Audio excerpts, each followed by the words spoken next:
While we still don't have a concrete answer of when Tekken 8 is going to be released, March 19th was a nice day for us Tekken fans as Netflix dropped a teaser for a soon-to-be-released series titled Tekken Bloodline.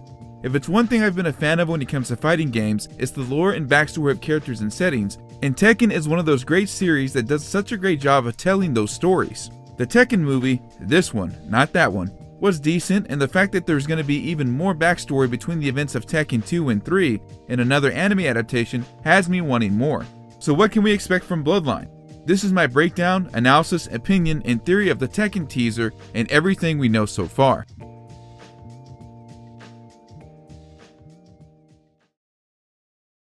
Let's first analyze the trailer shot by shot for what we do know. The first shot seems to be someone waking up at first what I had thought to be the bedroom, but it looks like the person fell asleep at a table and is now raising their head. The next couple shots show Jun and Jin Kazama bowing to each other, getting into their respective stance, and beginning their training. We see another cinematic shot as we hear Jun's voice teaching Jin a lesson about self-control and moving forward. The next shot is what we see to be a bully taunting Jin, followed by the bully's accomplices beating him down. We see a flashback of Jin learning the dragon wheel, followed by him wiping his nose and using a spinning jump kick on the bully. Ancient Ogre appears on screen, reminiscent to one of the Tekken 3 intros from the game as Jun detects his presence. Ancient Ogre lands in front of the house, and as Jun prepares for battle while asking why he's here, we then see her execute a wheel kick, followed by a cloud kick with Ancient Ogre countering with a capital punishment, followed by most likely a sweep kick. Jin is knocked away as Jun is being held up in the air by Ancient Ogre, pleading him to run as she seems to get away from his grasp. As Jin is knocked out on the ground, the next shot shows him being accompanied by Ganryu as he's looking for Heihachi. We see some promotional shots of him as he then walks towards Jin with Ganryu in the background. Heihachi promises to train Jin as they get ready to fight, hitting a classic flash punch combo. The screen cuts to Paul Phoenix hitting a hammer punch stance, followed by True Ogre using Hell's Flame, Leroy Smith putting his hand out, and then cutting to shots of Jun, Heihachi, Kazuya, Devil Jin, and finally Jin parrying a hit from King 2 as the logo appears on screen. Here are some of my observations from these shots on what we can expect that will be in the show.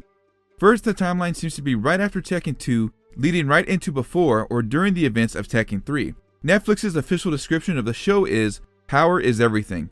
Jin Kazama learned the family's self-defense arts, Kazama-style traditional martial arts, from his mother at an early age. Even so, he was powerless when a monstrous evil suddenly appeared, destroying everything dear to him, changing his life forever. Angry at himself for being unable to stop it, Jin vowed revenge and sought absolute power to exact it. His quest will lead to the ultimate battle on a global stage, the King of Iron Fist tournament.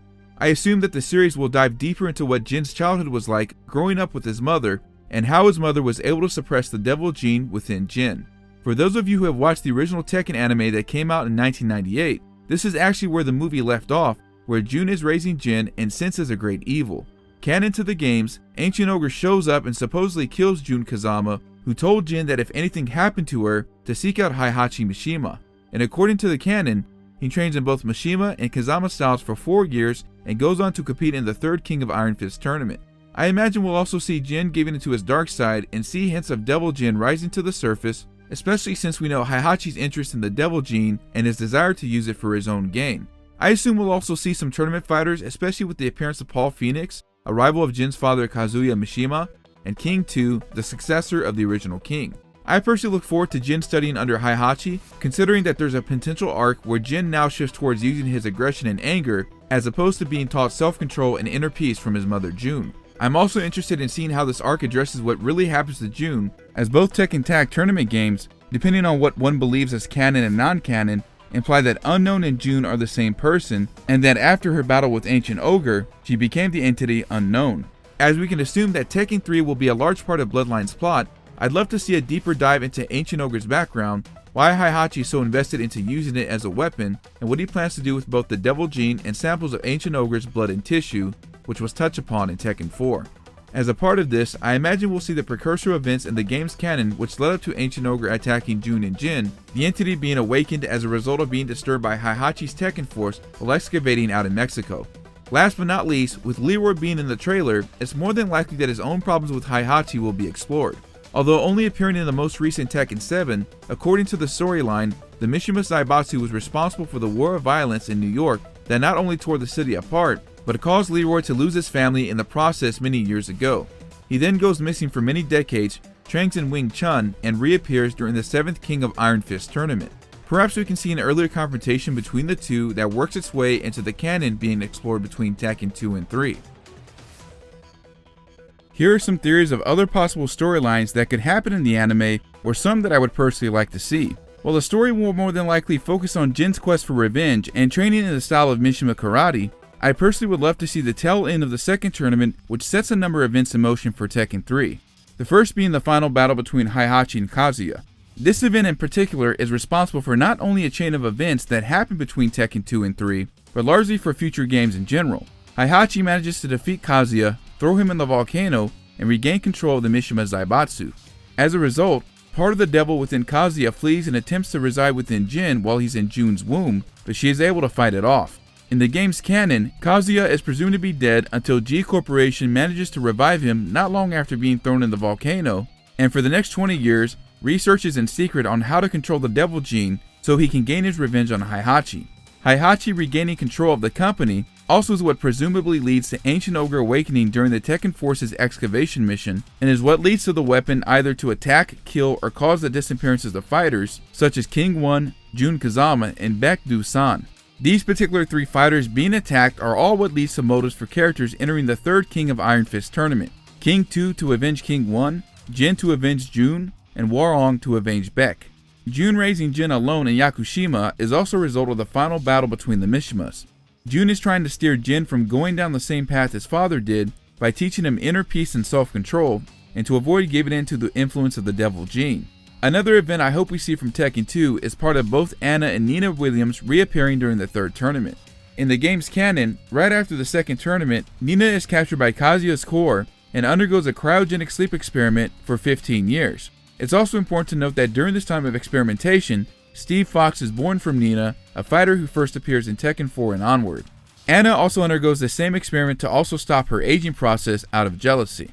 When Ancient Ogre awakens, Nina also awakens with no memory of her sister and is solely focused on destroying Jin, while Dr. Boskanovich, who was kidnapped by Kazuya before Heihachi took over and forced him to conduct experiments resulting in creations such as Roger and Alex, knows the secret behind Ancient Ogre's power, including his hold on Nina. And although he's subtly seen in the trailer, I wonder if we will see Ganryu work for Heihachi now. In Tekken 2, Ganryu is hired by Kazuya as a bodyguard after taking over the Mishima Zaibatsu. Since Kazuya is no longer in control of the company by the time Bloodline starts, it could be that Heihachi let him keep his job in the company as long as he stays loyal to him. As I mentioned before, I would love to see how the King 2 story plays out, considering that he witnessed the death of King 1 by Ancient Ogre's hands and sought out Armor King to train him so he could take on the mantle of King. With the tournament being a central plot of the story, I hope we do see some deeper dives into many of the characters, including Forest Law fighting in place of Martial Law, Julia fighting in place of Michelle, the development of the rivalry between both Warong and Jin, the rivalry between Kuma and Paul, and much more. We also can't forget about characters such as Lei Wulong, Yoshimitsu, who was once saved by Dr. Boskanovich and is looking to defeat Ancient Ogre to repay the favor, the reanimated Brian Fury, who is now a cyborg, Ling Xiaoyu's friendship with Jin, as they were classmates in high school. Here are my final thoughts on the overall concept of Tekken Bloodline. I think it's a great time for this series to come out, especially with other successful adaptations such as the Castlevania series, the Sonic the Hedgehog movies, and Detective Pikachu. While I missed out on both Tekken 5 and 6 personally, I was a huge fan of Tekken 2, Tekken Tag Tournament, and Tekken 4 growing up, and also have enjoyed both Tekken Tag Tournament 2 and Tekken 7. I've always enjoyed the atmosphere, aesthetic, and lore of Tekken. It's a fighting game that has great visuals, amazing music, unique characters, and can be either quick to pick up to play casual games with friends, or a game that you dedicate many hours to so you can pull off that amazing string combo to throw your opponent off guard. I'm really excited for this series, as it looks to be very accurate to the story of the games from what little we've seen so far, and if it can follow in the footsteps of Castlevania in terms of success, then this can certainly pave the way for greater video game animated series to come. In the meantime, I suggest checking out Tekken the Motion Picture if you haven't already while we wait for this series to come out. It adapts both the central plotlines of Tekken 1 and 2 with some elements of 3, and although the animation and voice acting may be a little dated now, it may hold you over until the series comes out. If you plan on fighting a family member in a street fight to determine who has control of a company, it's important to have great defense and counters against what your opponent brings to the table. And if you win this fight, you need a VPN in the event that said salty family member tries to gain access to your system. Go to nordvpn.com/strifethewarrior or use coupon code StrifeTheWarrior to get a NordVPN 2-year plan with a huge discount. Here's why you need to secure yourself with NordVPN. You can use it to unlock Netflix and your favorite entertainment websites that are not available here in the US. You can connect up to 6 devices at the same time with one account. There's no data logging whatsoever, and it works even in China. If you're out and about and using public Wi-Fi networks in places such as coffee shops and airports, NordVPN will protect you with double data encryption for increased anonymity. Even Kazuya knows how important this is, as he hid for 20 years before striking back at Heihachi. NordVPN works with Windows, Mac OS, Linux, iOS, and Android, has a Chrome extension which is very user-friendly, and unlimited bandwidth. If you're not happy with it for any reason, there's a 30-day money-back guarantee.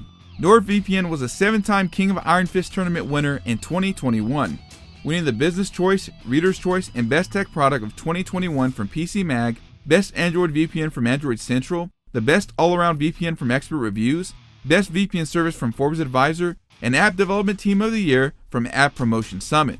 It's also the only VPN to get all the green checks on PC Mag. So what are you waiting for? Go to nordvpn.com/strifethewarrior or use coupon code StrifeTheWarrior at checkout to secure yourself with NordVPN. Shout out to NordVPN for giving me the opportunity to be an affiliate. Let me know what you guys think down below. What do you look forward to seeing in Tekken Bloodline? If you enjoyed the video, be sure to like it, subscribe, share it with your friends, and comment, as these all help my channel grow. Be sure to check out and subscribe to my second gaming channel. I'm trying to get this channel to YouTube partner, and supporting this channel also helps me support my main channel. I'll be uploading more clips to this gaming channel, so stay tuned for that. I now stream here on my main channel on Fridays at 5 p.m. Central Standard Time. Keep up with me on my socials via Instagram and Twitter. Shout out to my YouTube members, I appreciate the support. If you'd like to directly support the channel, consider becoming a member and enjoy perks such as behind the scenes updates, access to the VIP Discord, shoutouts and videos, and more. Thanks for watching, stay beautiful, stay awesome, and we'll catch you around next time.